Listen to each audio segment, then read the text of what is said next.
por primera vez este voto o esta votación de manera presencial? Bueno, como ya hemos platicado en varios espacios, pues hay tres formas en las que mexicanas y mexicanos residentes en el extranjero van a poder ejercer su derecho al voto. Una, la más antigua, es el voto postal. Ya cerca de 53,000 personas, 56,000, ya deben haber recibido su sobrevoto para ejercer su voto de manera impresa postal.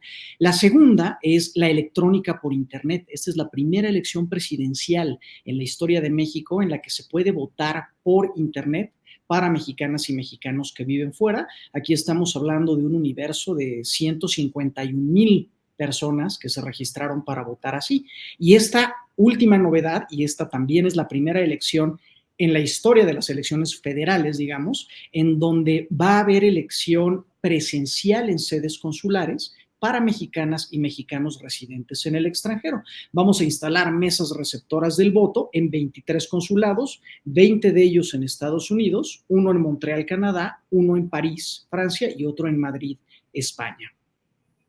Muy bien, y con esto, ahorita nos hablaba de las formas que se tuvieron y los números tan importantes que al final, pues, es dar la oportunidad a aquellos que estamos desde fuera de México, pero ¿qué tanta seguridad podemos sentir o confianza de que el voto del exterior va a ser considerado para las próximas elecciones?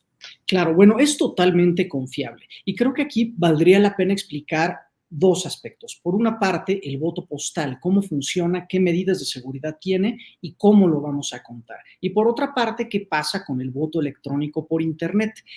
Por cierto, el voto que se va a ejercer en sedes consulares va a ser electrónico por Internet. Va a ser una urna electrónica que va a mandar el voto a través de Internet. Comenzamos por el primero, voto postal. ¿Qué va a suceder? Una vez que tú nos envías de regreso a México tu sobrevoto, que por cierto, si no lo has enviado, envíalo ya, porque ya estamos al límite, tiene que llegar aquí a más tardar este sábado, antes de las 8 de la mañana.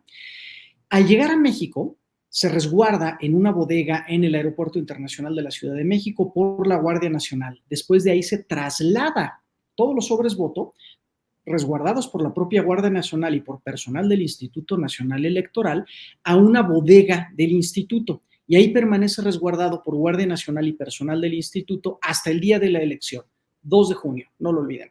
2 de junio, al concluir la jornada electoral, todos esos paquetes se van a trasladar desde la bodega en la que están resguardados hasta un local único para hacer el escrutinio y cómputo, un local que está ubicado justo frente a las oficinas centrales del Instituto Nacional Electoral. Igual este traslado en todo momento es resguardado por la Guardia Nacional y por personal del Instituto Nacional Electoral. Al llegar acá, a este local único, se descargan todos los paquetes, se distribuyen en las mesas frente a los funcionarios de casilla, observadores electorales, representantes de partidos políticos, visitantes extranjeros, medios de comunicación, y ahí comienza el escrutinio y cómputo de cada una de estas boletas que nos mandan nuestros connacionales desde el extranjero.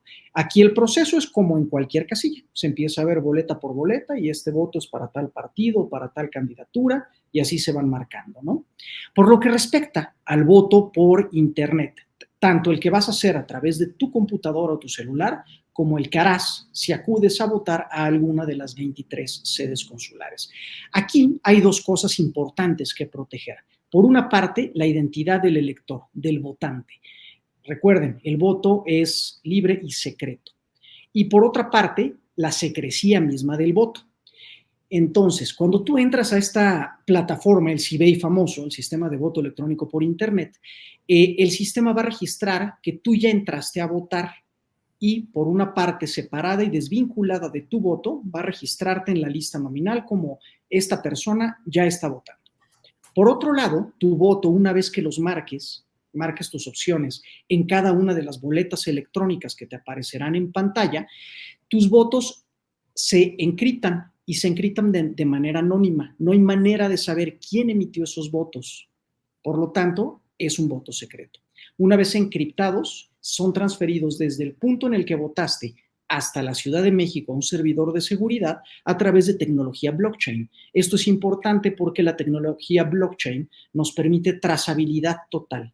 Sabemos perfectamente en qué momento se emitió ese voto, de qué punto salió, por qué nodos de información pasó hasta llegar a nuestro servidor de seguridad.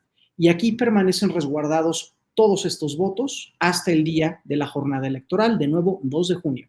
Al cierre de la jornada electoral, en este local único que ya les platicaba, se abrirá la bóveda de seguridad electrónica, es un servidor de seguridad.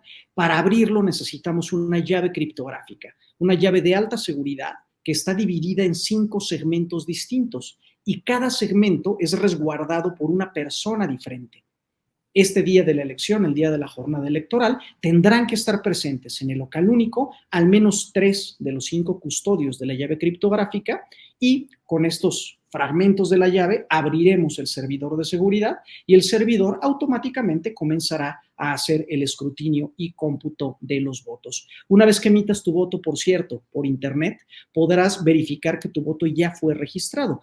La última pantalla que aparece en tu urna electrónica o en tu celular o en tu computadora va a ser un número un poco largo, alfanumérico. Tómale una foto o escríbelo en algún lado. Con ese número puedes verificar que tu voto ya fue registrado. No vas a poder ver el sentido del voto porque esto sería en contra de la secrecía del mismo, pero vas a poder ver que tu voto ya fue ejercido y que ya quedó registrado para ser contabilizado en su momento. Así es como va a funcionar la seguridad de esta elección para nuestros connacionales residentes en el extranjero. Y es importante mencionarlo porque pues es en lo primero que piensas o que puedes llegar a pensar cuando hablamos de una implementación de una manera que en México no es común o no se ha venido ejerciendo. Entonces, ahí está a detalle de cómo va a funcionar. Yéndonos un poco más hacia atrás, hubo un proceso al cual tenía que el mexicano en el exterior pues registrarse, ¿no? En un padrón para el extranjero, o no van a tener la oportunidad de tomar la decisión. Sí, va a poder ser. Como bien lo mencionas, antes de cada elección, así lo mandata la ley, no es una decisión del INE, es una disposición de ley. Nuestros connacionales en el extranjero que quieran votar tienen que registrarse para ser dados de alta en la lista nominal de electores. Si tú, por cualquier razón, no alcanzaste a registrarte, se te pasó el tiempo o cualquiera que haya sido el motivo, vas a poder acudir a votar a alguna de estas 23 sedes consulares, porque va a haber 1,500 lugares para personas no registradas. Solo 1,500. Mi sugerencia, naturalmente, es, si no te registraste y quieres votar, llega temprano a estas 23 sedes consulares, a alguna de ellas, con tu credencial en mano. Necesitas tu credencial vigente en mano para votar y vas a poder votar siempre que estas 1,500 espacios para votación todavía no se hayan agotado. La función del Instituto Nacional Electoral respecto a las funciones del consulado. Claro, esa es una distinción bien importante, Enrique, qué bueno que la comentas. La responsabilidad de organizar la elección es del Instituto Nacional Electoral, no es de la red consular ni de la Cancillería.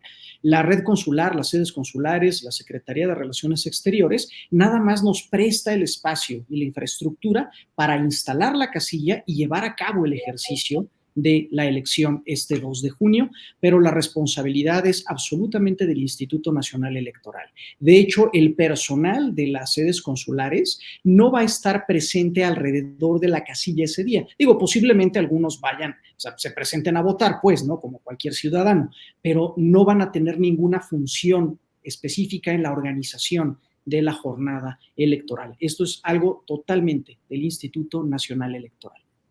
¿En qué horario va a suceder acá en los Estados Unidos o en el exterior? Claro, importante dato ese, por cierto. El horario va a ser de 8 de la mañana a 6 de la tarde, hora de la Ciudad de México.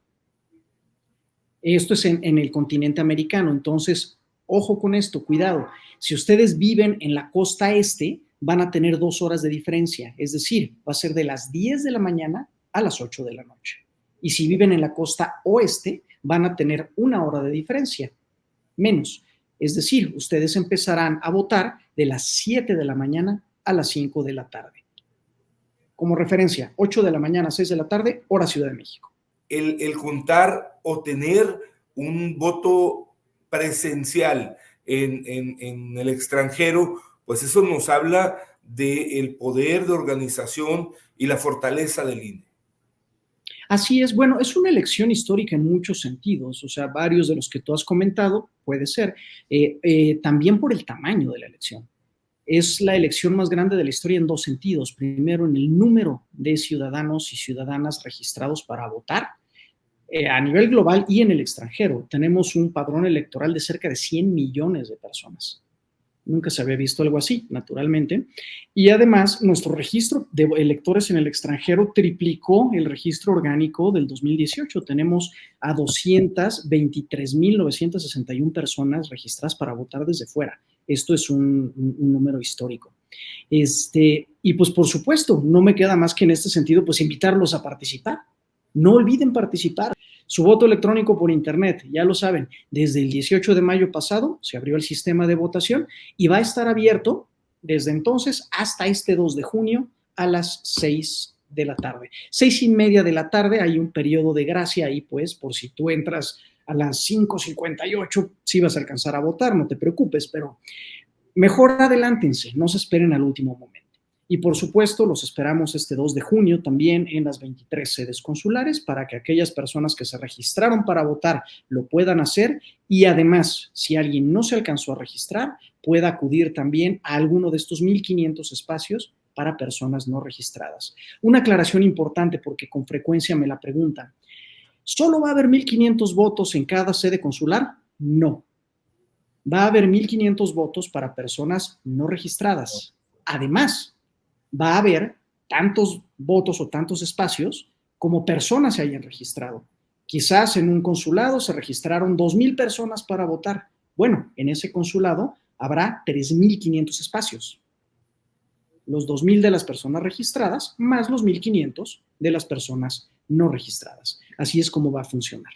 223.961, 223,000, para darte números redondos, en total.